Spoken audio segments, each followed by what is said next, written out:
Hello everybody and welcome to a week in review at Grimsmo Knives. I'm John Grimsmo. I'm Angelo.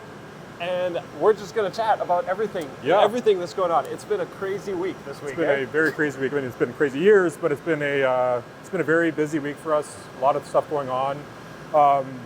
We want to sort of bring more to our community, more to the space that we're in, and to share more of what we do. There's a lot of stuff that we do that kind of gets lost in the shadows, and there's some pretty incredible things happening in the shop every day. And we work really hard to kind of produce and make things and develop things and invent, and we don't show much. And it's hard to show that, make it into a Knife Making Tuesday or a video or whatever. So at least in this series, let's discuss. Let's talk about stuff. We got a lot of really cool B-roll shots we'll overlay.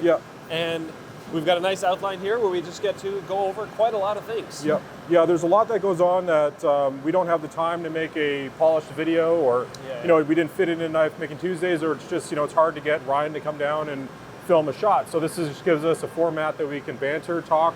This is the legacy machine. It's about probably the best backdrop we have. Exactly. This is a way for us to share with you guys, to ask you questions, to get feedback from you for what we're doing, and to introduce plans for the future. And things that are on our mind that we want to enact. We want you guys to get excited about. We're clearly excited about. So let's do it. And as you can hear, the shop is humming. The shop's loud. It's 1 o'clock on a Friday. Everybody's busy. It's hard to find places to shoot a lot of the times. It's, you don't want to stop what we do to film, but so we'll just make it work. Let's do it. So all right. Let's start with challenges and opportunities from the past week.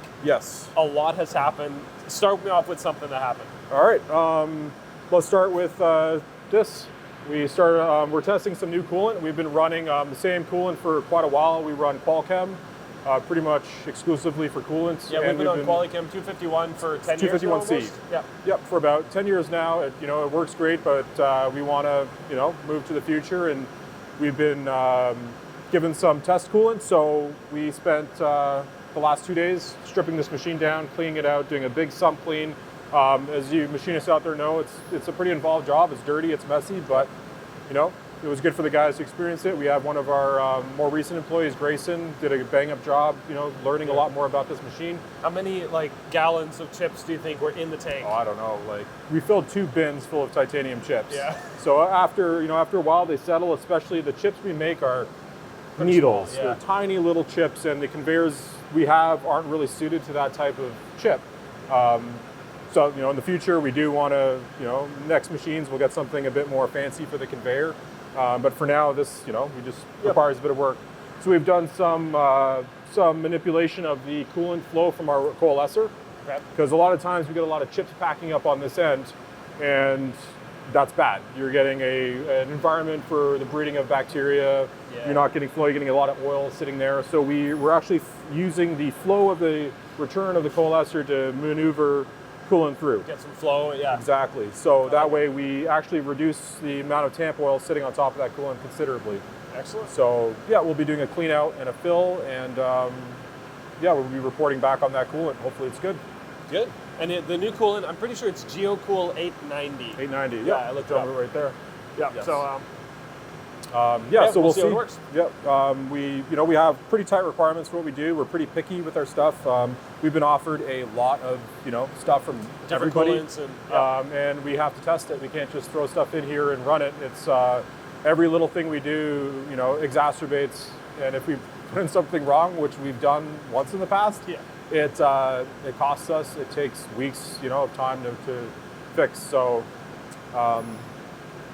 this is good. Hopefully we like it, and we'll test it. Good. So speaking of coolant and conveyors, on our Speedio machine, where we're currently grinding rasp blades, I came up with a paper band filter, a 3D printed, me and another guy in England, Keelan, invented this conveyor system that fits in the back of the Speedio. I haven't really talked about it, but we've been pressure testing it for a year and a half now. A lot of 3D printed components, 80/20 extrusions, and it fell apart. That's a true prototype. Yeah, exactly. In true prototype fashion, it totally fell apart. But it worked. It worked really well. It's kind of janky and wobbly and misaligned in a couple ways, but as a proof of concept, it's absolutely fantastic. And for the grinding we do, it filters out all the dust and all the fines and all the swarf and all the chips. It's been fantastic, except PLA printed components underwater, under tension, eventually gave up after a little bit. So basically the belt started going off center and then it fell, and then it was like, okay, Steve, it's time to take this thing out. Printed some new parts, he put it in, did a really good job, but it takes a while to do that. And like everything's down, he's taken up, he can't do his other work. Like these things happen. Part of machining. But it's a pretty huge improvement over the system that it normally comes with is just a tank. Just a tank, you put filter paper if you want, it clogs up. Our system's pretty awesome. And we're grinding in this machine. Yeah, we're creating literal dust, micron size dust. Super abrasive, dust full of hardened steel, diamonds. So we want that out. That would destroy, we're running through spindle coolant in this machine. In most of them, like you said, there's 2 ceramic washers, I believe, that sort of seal it. And any abrasives in there will destroy it over time. So that would be catastrophic. We got to prevent it. Preventative maintenance is key. This is a sort of a project John's been working on for over a year now. 2 years. We'll start exposing it to the public a little bit more over time. I think it's something that.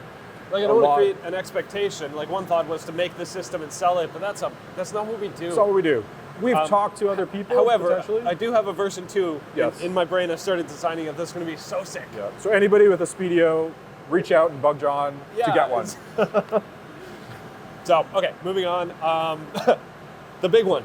Yes. So tell me what happened. I was doing my podcast a couple days ago, and Angelo comes up and he's like, "I got to tell you something." So.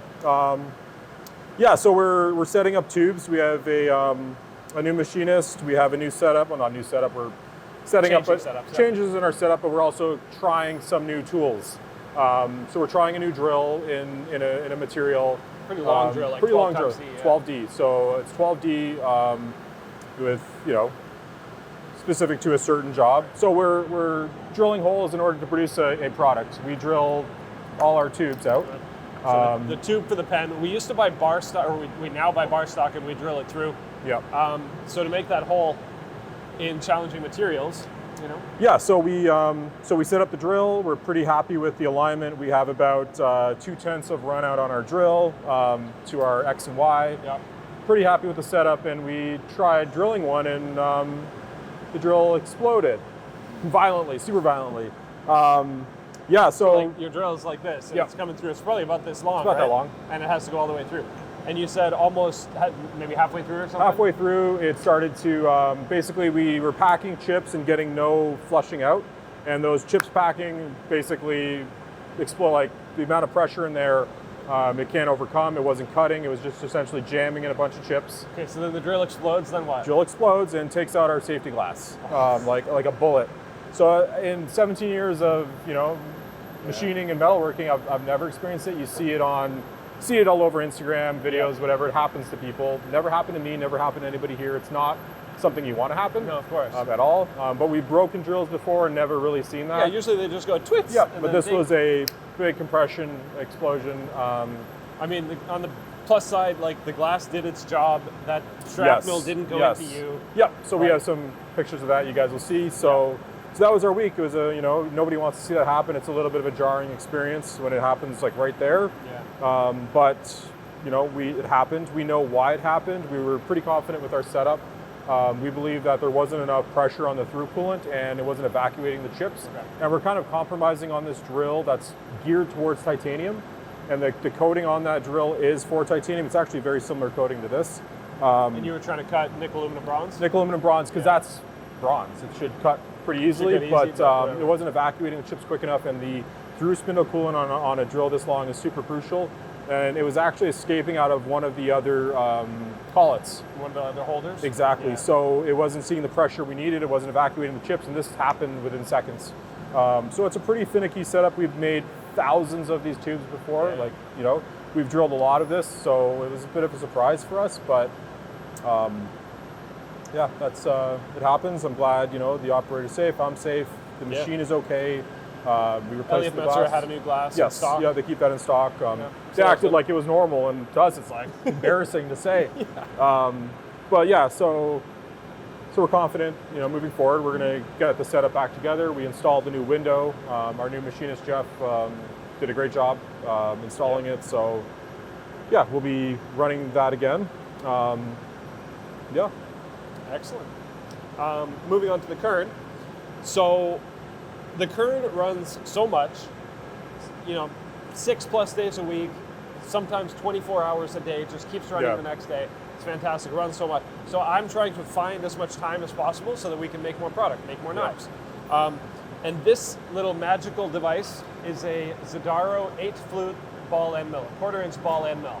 We'll get some macro close-ups of this.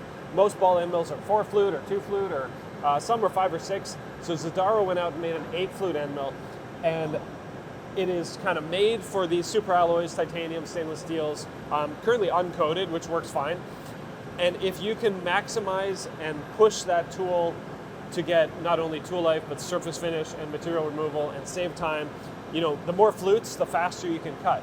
And some of the longest run times on that machine are the surfacing of the handles. So like our starburst pattern used to take an hour and 4 minutes just to surface the thing. I got it down to 18 minutes. Pretty impressive. How long does the smooth handle take? Or how much did it used to take? The smooth, I forget exactly. It used to take, I took notes of all of this. It used to take over an hour, and I got it down to about Because I don't think minutes. people really know that is probably the most involved. It's the most basic pattern because it's smooth, right? Super involved. But I think machinists know that. So many tight step over lines that that's it my takes favorite. so long. Because as a machinist, you know what's involved in that, and that just stands out as being, ooh, that's totally profiled. So we have 5 or 6 patterns on the Rask, and we run 5 to 6 handles a day kind of thing. So that time savings of 45 minutes on some of the pattern has added up to a time savings of 2.5 hours a day. Yeah, it's a lot. Of freed up spindle time. And that's a very expensive machine. And a job shop would apply a dollar amount to that. Yes, whether and it's $100, $200, $300 an hour, whatever it is. So that's like literally over 10 grand a month of time savings and potential product we can make just from this tool. Now this tool costs $80, not $20 like a regular tool. And this is not a plug, like it's a plug for Zadaro, but only because I'm friends with them. And they do great stuff. They do great stuff. I'm happy to pay $80 for that tool because it's safe. It's making us thousands of dollars in free time a month. And the bright finish helps with titanium obviously being super sharp, so it lasts a long time. And I'm getting like 1,000 minutes of tool life, sometimes 2,000. We were 800 on the previous one, I believe. Yeah, so it's just great. It's great overall. Super happy with that. So yeah, I think that about wraps it up for challenges and opportunities for this week. Let's talk about why we were drilling on the Saga. What you got working on? So I'm sure you guys have seen this out there, the Mini Saga. Yeah, I got myself a Mini Saga. We've teased them a little bit. I guess nobody else has a Mini Saga. Just us. Just us. Just us. These are, we haven't really released them. We've just been playing with them. We found some inserts for them. We just want to see, we don't just make things and put them out there. We want to, experience it, see what it's like to use. So this actually ends up being, this is the pen I carry the most. Really? Because it fits in my coin pocket in my jeans. Or my pants. It fits right there in my jeans, and it doesn't touch anything else. You can even just toss it in the coin pocket. It's not like, for my big hands, I got pretty big hands. It's small. It is small. It's a bit harder to use. Weirder, but it's fun. It's nice. It's great for the size. I want to throw it in my pocket and have a pen. It fits in my coin pocket. I don't think about it. It's a pen that I can just bring more places in a way rather than having the longer pen. It's been unfortunate. We were using we were drilling longer tubes to set up for this, but the goal was to get these tubes out there. So that's probably what we'll be doing in the next week. So how would you guys like to see these? How should we sell them? That's something we've been thinking about. We could offer them as a set to include it with the regular size and the mini. The full size and the minimus. Or do you guys want to buy them individually, or do you want to buy just the tube? I think there's some options. Kit, something like that. Yeah, like a little kit to change yours out, or we sell them as an assembly or as a kit. So. Some options there if you guys have preferences for that. I think we'd be happy to try and try some new things for that. But yeah, we like them. I think it's super cool. I like it a lot. Super useful. I think a lot of people will enjoy it. Yeah. Otherwise, how are Sagas going in general? Like, Sagas you're kind of responsible for all the Saga production. Yep. Sagas are going pretty good. We've been brought in new coatings late last year. And kind of went back into PVD coatings. It took a while. I don't think people understand how many vendors we saw, how many coatings we tried, how much we've been experimenting a lot, and we see what other people are doing, and you get that FOMO of like, oh, we just got to jump on it, but we got to do it right. So we spent the time to kind of, you know, try different coatings and try different, even like DLC. There's variations in there's DLC. yeah, there's different vendors do exactly, it differently, right? and DLC is a very broad. You've done a lot of research on DLC. Yes, I've also worked with it yeah. for probably 15 years now, different coatings. Back when I was in aerospace, and DLC you can apply about 7 different ways. There's like you can multi-layer, you can duplex it, you can dope it, you can, you know, there's many different ways that it's applied. So in our ventures, looking for the right DLC, we found a company that we've worked with in the past that's doing PVD arc. So they're doing a arc deposition of the DLC, and that ends up being where you get the bonds. You're getting, so there's sp2 and sp3 bonds. sp2 bonds are essentially going to create graphite. Okay. sp3 bonds are going to create diamonds. Okay. Right. So some of the other methods are actually producing a lot of graphite, so you get a nice dark coating. It's darker. It's darker. Yeah. It's graphite, but it's not a diamond. It's not a diamond. Interesting. So you want as many sp2 bonds as you can, and that's producing real diamonds, or real, like, you know. Yeah. So the coating we use does that. It's almost 100% sp3 bonds with no hydrogen whatsoever. So it ends up being, in terms of performance, it's probably one of the best performing DLCs out there. It is a true DLC. It's not there for just to make it as dark as possible. It's to be an extremely hard, extremely wear resistant coating that's bonded to that mirror. Like one of the big issues with DLC is that it's sort of like an eggshell. Okay. On the surface. Exactly. And does it have tension? It's a lot of tension, a lot of stresses within it, and if you're not bonded properly to that substrate, to the material underneath, you're going to flake off. Because in previous years, like, we had blades coated, and we would see like a sharp corner, it would literally flake peel off just ever so slightly. Yep. And we're like, this is garbage. We can't do this. So that piece that peeled off is really hard, but it's no longer attached to the knife. So getting the right coating is crucial. So this is a DLC that should perform extremely well. It's a true high-performance coating. Okay. Which means like scratch resistance, wear resistance. It should add more scratch resistance, but also not be flaking off as much. Okay. So DLC is a very hard coating. It's, I believe, over 4,000 on the Vickers scale. Like HV? Yep, exactly. And whereas some of the other coatings are in the 3,500 to, like, you know, 3,800 range. So you're getting performance, but maybe at the slight expense of not as black, pitch black midnight. Yep. It's more like dark. Yes, gray. and it almost gives you a prismatic look because they're diamonds, right? So we are experimenting with some finishes to help reflect light back. That's one of the questions. Like, does a polished versus a blasted? Yes.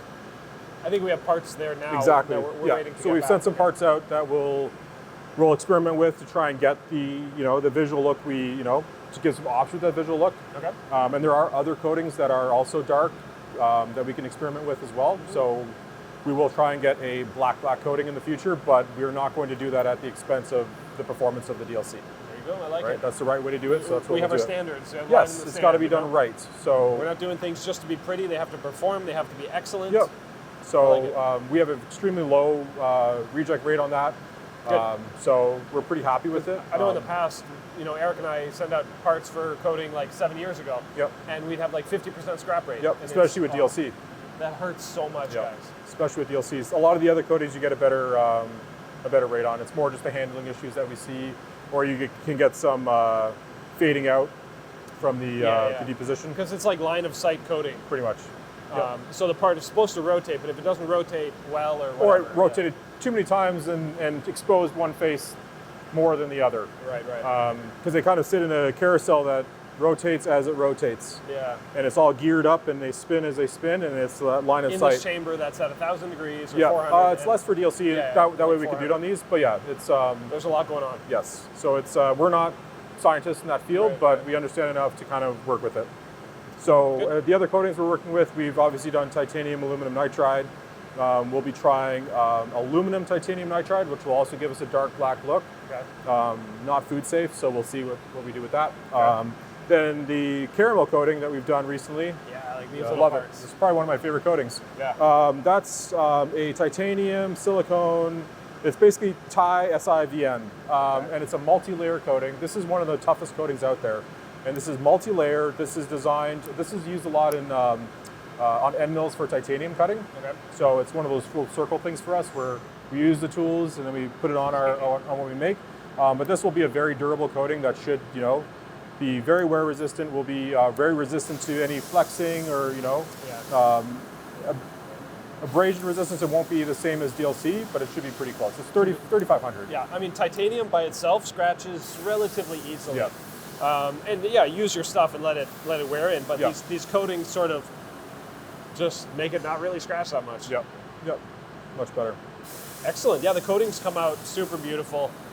We filmed a lot of really cool little short videos about the coatings, and they're fun. Yep. You know, this one's silver and DLC, and it's just this cool like black white kind of really cool look. Yeah, I like it a lot. Yeah, we've got some other ones that we'll probably do limited runs on, like the oxychrome and some other things. But we're gonna play. We'll have fun with them, and we really hope you guys enjoy them and appreciate the effort we're putting in. Yeah, we're trying to play scientifically with a purpose. Yep. With standards. Yes. And all this stuff has to come together. So we can't just like throw the spaghetti at the wall and see what the customers want. Yeah, or like customers are complaining because their DLC is flaking off on their knives, and I think as collectors out there, you guys have probably experienced that. We don't want to be those people, so we're going to do it right. Yeah. Exciting. Excellent. So let's bring in some new product updates. I think we have some exciting stuff. You want to talk about that first? Yeah, so our new knife that's coming up, I mean, we haven't released a new knife since the Rask came out in 2015. Yep. 9 years ago is when last time we released a new knife.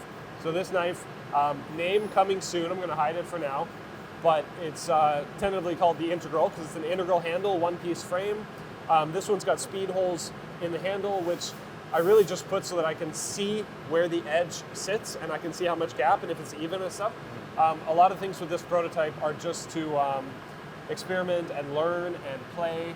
I've been doing a whole Knife Making Tuesday series, so make sure to check out those videos too. This one's also got speed holes in the blade because this is an unfinished blade. There's no bevels yet. I haven't figured out how to make bevels. Like, I haven't designed all the stuff to make the bevels. I need clamps, I need a fixture, I need code, I need all that. I'm saving that project for later. But I was able to take a raw blade, full thickness, and put these holes strategically in there, and then in Fusion, use the center of mass function, which puts a little pointer exactly where the center of mass is. So I had a finished blade in CAD, I had a finished blade and a raw blade, and I got the center of mass, all the hole positions perfect, so that this now feels like a finished blade will feel, which has been wonderful for us to test and to feel and to kind of play. And dial in that mechanism. Dial in the feel of the button, the spring, the detent, the lockup, the fa-chink, all the noise, everything. And it's, everything I do answers another question of is this going to work or not? And I'm answering a lot of questions lately, which is good. So this knife, it's much smaller than, say, a Norseman, like by a lot, which is good. A lot of people are super duper excited about this 3-inch blade knife. And the Knife Making Tuesdays are fun to get back into, and it's just really fun. So this knife is going extremely well. Tentative goal, like everybody, you, Spencer, everybody's pressuring me like, so what's the timeline? When are they going to be done? I don't know. I want it done tomorrow, but realistically, I have like 3 or 4 big challenges left. I got to figure out stop pins, I got to figure out bevels, I got to finalize the button, I'm close on there, and then some clip's the last one. I haven't even designed it yet, but I'll do that in a Knife Making Tuesday. But I know how it's going to fit. It's going to clip in here. It's not going to screw in like every other clip in the world. It's going to have this compliant mechanism that's going to come in like this, and it's going to expand into this slot. And I think, in my head, it's going to be perfect. We'll see. And I want it to have just enough force that you can like push it in with effort, and maybe like hit it against the table to pop it out or something. But you don't want it to fall out by itself. No, we'll experiment with that. I mean, it's a new product that needs testing. Exactly. So I don't want to rush it, but I really do want to rush it because I want to make progress on this thing. Step by step, 1% better every day. Yeah, exactly. But it's coming together. The closer I get, now that I have it, now that I feel it, it's... I mean, it feels great, just so everybody knows. Like, it feels it's a really good feeling knife. And I know from experience, like, a hard blade, a lap blade, everything's going to get even better than this as things finalize into production. Exactly. Super duper excited. There's some special coatings you're looking into or processes you're looking into on some of the mechanism pieces. For the button, so I'll talk about that in a future video. There's a lot going on in here that I think you guys should follow Knife Making Tuesdays and like new stuff see for about. us. You know, like we have a pretty stable business right now. We make a pretty good average of Norseman, Rask, and Sagas. We're trying to add something new without adding any more staff or equipment. Yes. Right? And we want to keep this a nice, it's a Well, it's a pretty lean operation in a way for staff, and we don't want to just flood in a bunch of people and lose our culture, lose what our vision. It's really important to us. You have to slowly build it up, and for the past several years, it's been a lot of building the brand, building the people, building the staff, training people. We're, you know, you and Eric could come in and make X amount of knives. You know, you brought me on, we can make X amount, and to grow that, every new person needs to be developed in a way. Exactly. You know, so there's no recipe for this. You don't come in and there's a, you know, a guidebook. Yeah, there's 1,000 people doing the exact same thing at all these shops around the world. No, we're doing something unique. So as the products evolve and the staff evolve, you know, you guys will see new things, but it's got to be strategic. All right. So new product updates. Another new product update that I'm sure people have been asking for a long time. You guys have been bugging us for years. Since I started working with you, I've been hearing this. You know, people want us to try new steels. They want us to just, anything that's new. Hey, this is hype, try it. Yeah. We've been careful. We picked a, you know, John picked a really good steel that we developed the heat treat process for. We proved it third party. We have a really well balanced steel. That's what, you know, it's toughness, it's wear resistance, it's durability as a product for something like this where we want people to use. Like, people bring this out in the bush. You want to whittle wood, you want to, like, this is designed to be used. It's not a letter opener, it's a knife. Yeah. And that kind of delayed some of the progress with trying out new materials, because a lot of these new materials don't have the same impact resistance as RWL or CPM 154. Right. So we've actually been trying a lot of different steels and experimenting and whatnot. So we hear you. Yes. And we've been trying for years. You know, you are really good at steels. Sky is quite knowledgeable in steels too, and you guys have suggested a lot of different things. MagnaCut is going to be our next steel that we're trying. Yep. We've had it in-house for months now.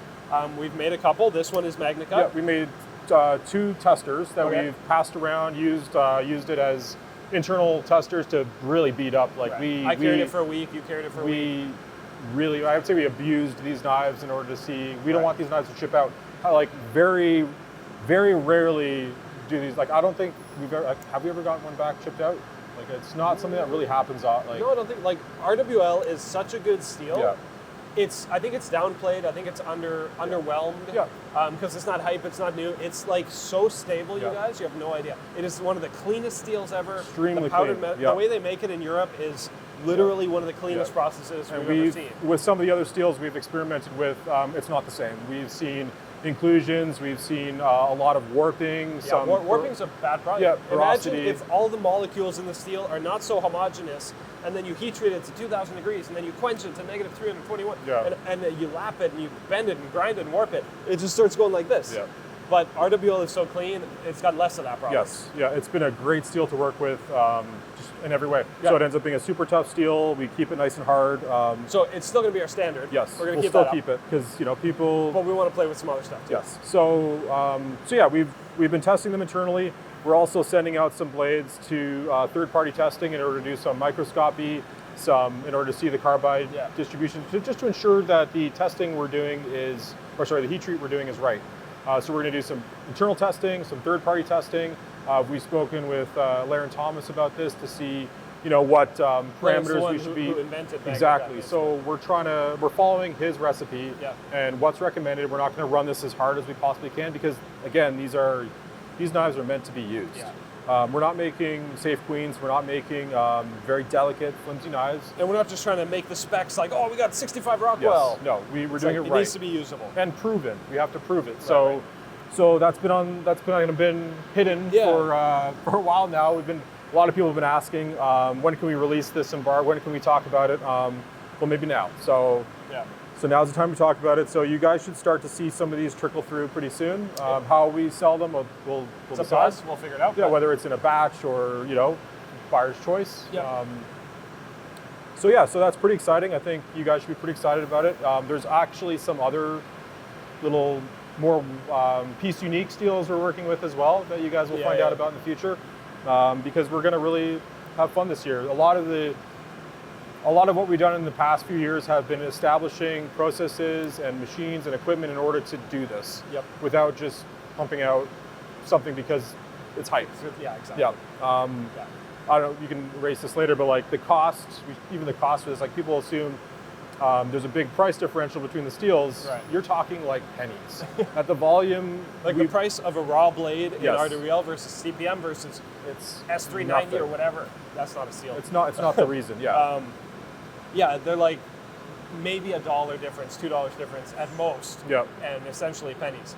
But it's choice. It's choice of the manufacturer. It's heat treat process. It's everything. Exactly. So we're trying to be as stable as we can here. Yep. Yeah. We don't want every knife that goes out. There's a certain standard that we want it to adhere to, and we can't, with any sort of honesty, just throw things out there and experiment. Things have to be done right. Larry Thomas has some great videos and content on both MagnaCut and RWL 34. We recommend you go read it and watch it. His website is knifesteelnerds.com. Yep, great guy. And didn't you say RWL is like after his steel that he invented, RWL's his next favorite? From my understanding, it is as a balanced steel. Okay, yeah. This is a very balanced steel for a balanced blade. For some of the knives that might be more of a slicing, delicate knife, I could see us veering into some of the, the harder, more wear resistant, but more less tough steels. Yeah. But for something like a Norseman, guys, it's got to be a tough steel. There's just no questions there. Exactly. This knife is made to be used. Yep. So yeah, so hopefully you guys are excited about that. That's going to introduce more new things for 2024. Exactly. Like 2024 is going to be a really big year for us.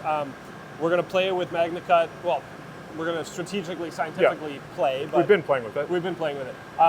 Norseman specifically, we also want to play more. We want to experiment with some ideas we've had for many years. We want to use it maybe as a test bed for experimenting with these ideas and releasing batches of knives that are piece uniques. Yes, there'll be some small batches. some more entertaining stuff over the year. Exactly. So we're going to have fun. I want to have fun. I think we've spent the past 4 years in this shop growing the culture, growing the business, growing the process, the stability, the consistency of everything. And our staff. And now we want to have some fun too.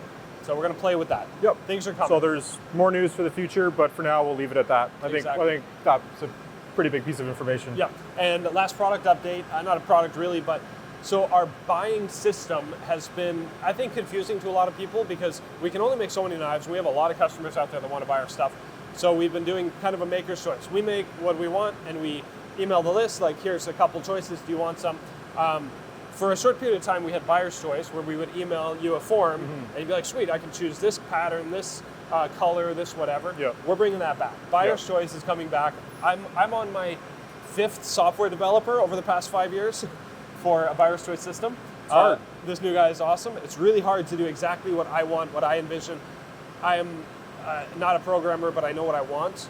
So the new system is 95% complete. It's going to be cool. So if you get picked for that, you will be able to choose your options from a limited selection of options that we have available. Yes. Like we're not going to offer 6 blade steels because that's frankly ridiculous. Yep. Manufacturing wise. But MagnaCut might be on the list if we have it in flow at the time. Exactly. Yep. And if we're happy with this batch we're pushing through. Exactly. So we have to be happy with the options. So once buyer's choice rolls out, the options that are on your form are the only things that are available at the time. But it's going to be a huge departure from what it is right now. Yep. Which is basically like, here's 5 knives that we made. Do you want to pick one? And I that works well, but I think people really like the choice. And you've wanted to do this since I've started here. It's been trying. part of, It's hard. Yeah, we want everybody to get exactly what they want. It sounds easy because you're like, oh, I want to custom order a Porsche 911 in my head because I'm broke. Well, how much was that website for Porsche? Like $2 million? Exactly, right? Like everybody makes it look easy, but for us as a small growing company, it's like we're starting from scratch. Yeah, and everything we do has to be adding value to you guys, and there's some decisions that we have to delay or wait on in order to put our value into something else. So it's, So for 2024, yes. Speaking of value, speaking of offering, we got all these new projects on the go, new knife, buyer's choice, things like that. What's the rest of the year look like for us? Well, we're going to see you guys at Blade, hopefully. Blade That's coming up soon. We haven't been since 2019 because of reasons. 2024, we got 2 tables, 2 booths actually. And it's going to be amazing. Yep. It's going to be super fun. We'll share more details about that, where we're going to sit, what we're expecting to bring. We're going to bring some special projects that we're kind of keeping in our back pocket for the next little while. Yeah. I'm hoping to bring a lot of these guys, the integrals. Yep. And we'll see. We haven't decided the fine details of we're bringing X many of this. But exactly. I know we're going, and I know we're going to bring something, and it's going to be awesome, and we will see you there. Some cool stuff. We also have a couple project we've been working on sort of in the back burner for the last few years that you guys Super secret. Very secret projects that we've kind of been using as a test bed for certain materials and certain processes that a extremely established industry and people will utilize that you guys will probably see in the future. I'm excited about it. Can't really talk about it, but but we'll talk about it soon. Peek, yeah. That's a pretty big topic. Yeah, maybe we'll save that topic for later. But basically, as we're trying to play, I want to make sure that everybody in the company, and you do too, grows their skill sets. We're trying to grow the brand. Yes. And everybody's ability to make cool stuff. So hopefully we'll do this video weekly if we can. Weekly, bi-weekly. And there's a lot of stuff to talk about. But this first one was like bleh, like a lot of information. I haven't been on video in ages. You did great. So it's awesome. Yeah, I think there's some exciting things, and but I think for steady flow, like we will be making lots of Sagas, lots of Rasks, lots of Norsemen, and lots of these. Everything's a balance. We only have so many hours in the day. Yes. We're trying to automate as much as we can, but it's still like human hours to do everything. So I want to do it all. We have to be strategic with what we can actually accomplish. This knife is already proving to be the new hot thing. Yep. And a lot of people are going to want it. We're only going to be able to make like a few a day for a while. But that's that. That's that. It's going to be awesome. So get one if you can. A lot of people are asking me, how can I get the first one? I just want to make this straight. I get the first one, always, for all the time. Yeah. But yeah, awesome, Angelo. Thank you so much. Yeah, it was This was good. I think it was just perfect. That was almost perfect one take. All right. What do you guys think? Let us know in the comments. Ryan's going to read them all. And yeah, this is fun. If this was valuable, if you want more of this, definitely let us know. It's very hard to convey this kind of information outside of this platform. Yeah. I have my podcast with John Saunders where we talk about similar things, but as you brought up, this was your idea doing this video. This is the opportunity for us to convey the message we want to you guys because it's from our voice. Yeah, there's lots that happens that we don't. It's so hard to make an Instagram post last... and like explain things. Yeah. Like look how much has happened in the past 3 years that nobody really knows about. Exactly. All the machine moves. There's some Instagram stories, this and that, but like there's a lot that should be said, should be shared. So we want to share more with you. We want to be more involved with the community in a way, and I'm sure you guys will see more of us. Yep, and it's fun to teach and educate, and like we're pretty much open book. We've got some secret projects, but eventually everything opens up. Yes. We're not bound by aerospace laws and rules and hidden and what do you call it, NDAs and all that. I don't care about any of that, but I respect it, but whatever. So yeah, we want to be able to share and communicate, but we also have a job to do. This is our job. This is our career. Our passion. Exactly. And it's really cool. It's very fun to be surrounded by a bunch of people who view this as their career and take it seriously, and that takes a different mindset than just like, it's a job. Yeah. No, it's a work of passion and love, and we hope you guys see that. Yeah. Perfect end right there. Yep. Thank you guys so much, and we'll hopefully see you next week. Bye.